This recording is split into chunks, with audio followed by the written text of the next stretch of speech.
अगर आप for the first time मुझे यहाँ देख रहे हैं तो मेरा नाम अदिति है। पेपर 1 और कंप्यूटर साइंस आप लोगों के लिए मैं यहाँ पर लेके आती हूँ। साथ ही साथ जेआरएफ अड्डा एप्लीकेशन पे आप लोगों का कंप्लीट प्रिपरेशन हो रहा है।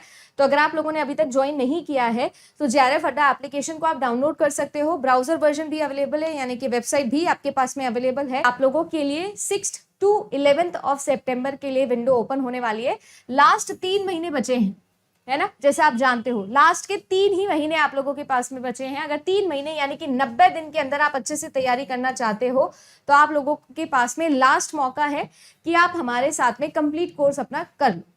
डिस्काउंट अगर आप अवेल करना चाहते हो तो TD10 आप ऑफर लगा सकते हो। इंस्टेंट 10% डिस्काउंट आपको मिल जाएगा जो भी पैकेज आप ले रहे हो। पेपर 1 का ले रहे हो, paper 1 plus paper 2 plus test series plus paper 2 की हैंड रिटन नोट्स ले रहे हो, केवल टेस्ट सीरीज ले रहे हो, केवल हैंडबुक ले रहे हो, सभी के सभी पर इस वक्त TD10 ये कोड आप लगा के 10% डिस्काउंट भी ले सकते हो। प्रॉब्लम सॉल्विंग एक्चुअली में अल्टीमेट गोल होता है कंप्यूटर साइंस का, और वहीं पर हम ये चीज पढ़ते हैं। उस चीज को कैसे अप्लाई किया जा सकता है वो मैं आज आप लोगों को बताने वाली हूँ। देखो यहाँ पर जो आई होता है ना, उसका जो फुल फॉर्म होता है वो होता है आइडेंटिफाई, राइट। जो डी होता है उसका फुल फॉर्म होता है डिफाइन, ई का फुल फॉर्म होता है एक्सप्लोर, ए का मतलब होता है एक्ट, और एल का मतलब होता है लुक बैक, राइट। ये कुछ चीजें हैं जो यहाँ पर आप लोगों को समझनी है और इन्हीं से हम लोग तैयारी अपनी जो है वो बहुत स्ट्रॉन्ग कर सकते हैं। सबसे पहली बात तो मेरा प्रॉब्लम डोमेन है क्या। मेरा प्रॉब्लम डोमेन ये है कि हमको प्रीवियस ईयर क्वेश्चंस के बारे में कुछ पता नहीं है कि कैसे उसे सॉल्व करना है, क्या करना है, कितने करने हैं। हो सकता है कि आप रैंडमली बहुत सारे प्रीवियस ईयर क्वेश्चंस कर रहे हो या कुछ ऐसे क्वेश्चंस भी कर रहे हो जिसकी नेसेसिटी नहीं है अब आप लोगों को करना। प्रीवियस ईयर क्वेश्चन सबसे पहली बात तो आप लोगों को कितने करने चाहिए ये एक सवाल है। सबसे इंपॉर्टेंट सवाल है कि कब करने चाहिए, और आपका ये नोटिस पॉइंट एक बहुत इंपॉर्टेंट पॉइंट होना चाहिए कि कैसे करने चाहिए। तो इनके कुछ सवाल के जवाब हैं जो यहाँ पर अपन डिस्कस कर रहे हैं, ठीक है ना। अब सबसे पहली बात तो मैं आप लोगों को बता दूं कि 2018 से यूजीसी नेट का सब कुछ चेंज हो गया, सारा पैटर्न वगैरह सब कुछ चेंज हो गया, ऑर्गेनाइजिंग बॉडी भी चेंज हो गई, राइट। इससे पहले कोई और करा रहा था CBSE, अब जो है वो NT आपका एग्जाम करवाने लगी।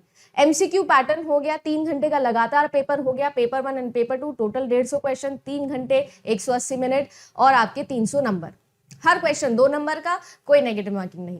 अब बात ऐसी है कि यहां से जब आप लोगों का पेपर पैटर्न चेंज होना स्टार्ट हुआ तब से मुझे ऐसा लगता है कि आपको प्रीवियस ईयर क्वेश्चंस करने चाहिए। प्रीवियस ईयर क्वेश्चंस कर कौन रहा है? वो कर रहा होगा जिसका सिलेबस कंप्लीट हो गया, सबसे अच्छी पोजीशन में वही है, या वो कर रहा होगा जिसको पूरा सिलेबस आता ही नहीं है, या यूं कह सकते हो कि जिन्होंने अभी कुछ 1-2 महीने से तैयारी स्टार्ट करी है। ये 2 लोग हैं जिनके लिए प्रीवियस ईयर क्वेश्चन सबसे ज्यादा इंपॉर्टेंट है। ये जो दोनों ही बच्चे हैं उन दोनों के लिए मुझे ऐसा लगता है कि कितने साल के पेपर करने चाहिए, तो मेरे हिसाब से 2018, 2019, 2020 और 2021 ये कुछ पेपर्स हैं जो आप लोगों के पास में कलेक्ट हो जाते हैं। अब बात ऐसी है कि कुछ पेपर आप लोगों के 2022 के भी हुए हैं। देखो 2021 और 2022 का जो ये पेपर है ना, इसको मुझे लगता है कि आप लोग लेके चल सकते हो पैटर्न ड्रिवन के लिए। बेसिकली कि यहाँ से आपको ये आइडिया लगेगा कि इस साल का पैटर्न क्या है, और यहाँ से ये पता लगेगा कि यूजीसी नेट एग्जामिनेशन में पैटर्न को कैसे इवॉल्व किया है, किस साइकिल में ये करना चाहिए वो आप पे डिपेंड करता है। अगर आपका सिलेबस कंप्लीट हो चुका है और फिर आप लोग प्रीवियस ईयर कर रहे हो तो 2021, 20, 19, 18 ऐसे आप लोग कर सकते हो। अगर आप सभी लोगों का शुरुआत है तो मेरे हिसाब से 18, 19, 20, 21 ऐसे आप सभी लोग करो। मैंने आप लोगों को बोला कि ये मैं आइडियल स्ट्रैटेजी मानती हूं या आइडियल हम लोग प्रॉब्लम सॉल्विंग के अंदर यूज करते हैं। सबसे पहले तो आप आइडेंटिफाई करो। आइडेंटिफाई यानी कि क्वेश्चन के टाइप को आइडेंटिफाई करो, आप अपनी प्रॉब्लम डोमेन को आइडेंटिफाई करो कि क्या एक्चुअली में मेरी प्रॉब्लम है। आपको ये तो पता ही है पेपर 1 के अंदर इतनी यूनिट से ये है वो है, सब पता है आप लोगों को। तो सबसे पहले आप आइडेंटिफाई करो कि क्या आपकी प्रॉब्लम डोमेन है। जब आप आइडेंटिफाई करने लगोगे तो चीजों को आप बेहतर तरीके से डिफाइन करोगे। जैसे कि आप सभी लोगों ने डिसाइड कर लिया कि यार रिसर्च एप्टीट्यूड का जब क्वेश्चन मैं पढ़ता हूँ या पढ़ती हूँ ना, तो मुझे कोई भी आइडेंटिटी इसकी समझ में नहीं आती, मुझे नहीं पता चल रहा कि ये क्वेश्चन कहाँ से आया है। कम्युनिकेशन का क्वेश्चन पढ़ के देखते हैं तो पता नहीं चलता कहाँ से आया है। टीचिंग एप्टीट्यूड या इंटीग्रेटेड क्वेश्चंस आते हैं तो मैं नहीं उसको क्लियर कर पा रहा हूँ या कर पा रही हूँ।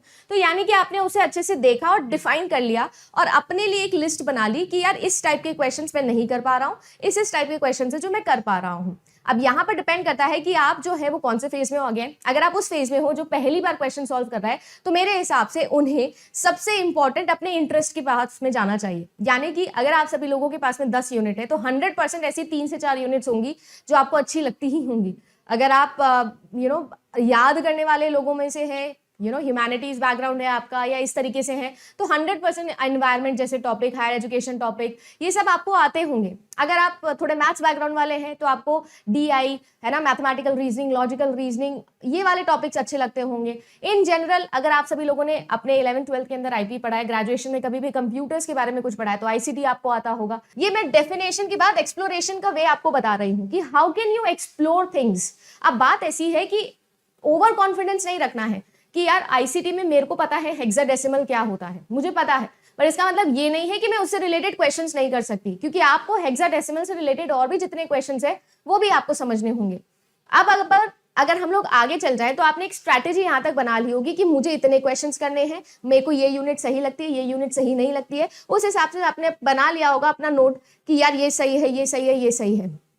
आगे हम टाइप्स ऑफ क्वेश्चंस को भी डेसिफर करने वाले हैं, तो उसके लिए हम एक्ट वाले पार्ट पे जाएंगे।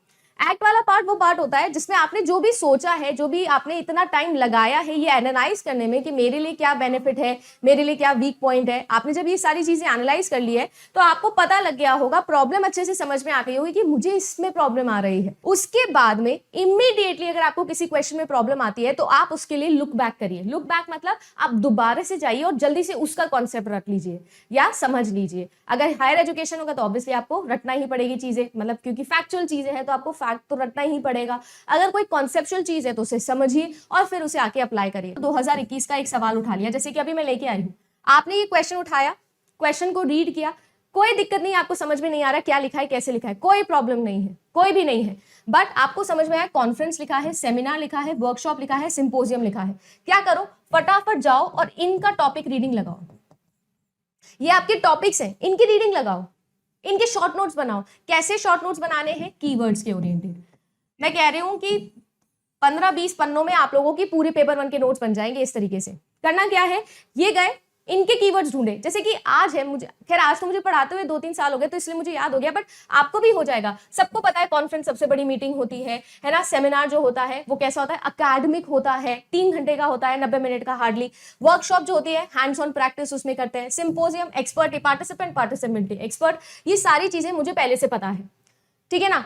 क्यों? क्योंकि मैंने टॉपिक पढ़ा हुआ है। इसी तरीके से आप भी तो पढ़ सकते हो। डिस्क्रिप्टिव पेपर तो हो नहीं रहा कि आपको पूरी रामकथा लिख के आनी है वहां पर, आपको तो सिर्फ और सिर्फ आंसर चूज करना है, क्वेश्चन पढ़ना है, क्वेश्चन में कीवर्ड ढूंढना है और उसके अकॉर्डिंग आंसर लगा के आगे चल जाना है। सेकंड टाइप का क्वेश्चन आएगा इस टाइप का क्वेश्चन। देखो यूजीसी नेट ने ना 2 चीजें तो मतलब थाम ली है, एकदम ही ज्यादा फेवरेट हो गया है उसका। एक तो मैच द कॉलम और एक MSO। सो इसीलिए मेरे हिसाब से इन दोनों को करने का बेस्ट तरीका पहले भी बोल चुकी हूं, चॉइस एलिमिनेशन। क्वेश्चन पढ़ा, क्वेश्चन पढ़ के आपके 3 एलिमिनेट हो जाएंगे और चौथा आंसर आपका सही हो जाएगा। हो सकता है क्वेश्चन पढ़ा, 2 चॉइस एलिमिनेट हो गए, 50-50 वाला, KBC वाला, फिर 1 चॉइस एलिमिनेट हो गई, 3 बची है, उनमें से आपको चूज करना है, या फिर हो गया 0 एलिमिनेट। अब आपको देखो पेपर का डिफिकल्टी लेवल कैसे होगा। अगर ज्यादातर क्वेश्चन ऐसे हैं तो पेपर का मुझे लगता है लेवल है इजी। अगर ये है तो पेपर का लेवल है मॉडरेट। अगर ये दोनों आ गए तो पेपर का लेवल है मॉडरेट एंड अबव मॉडरेट। तो आपके जो एग्जाम है उसके अंदर आपको टेंशन नहीं लेनी है, क्योंकि हम अभी तक यहीं तक है। ऐसा बिल्कुल नहीं होगा आपके साथ में कि ये वाला सिचुएशन आ जाए। तो इसीलिए आपके पास में फायदा है चॉइस एलिमिनेशन लगाने में।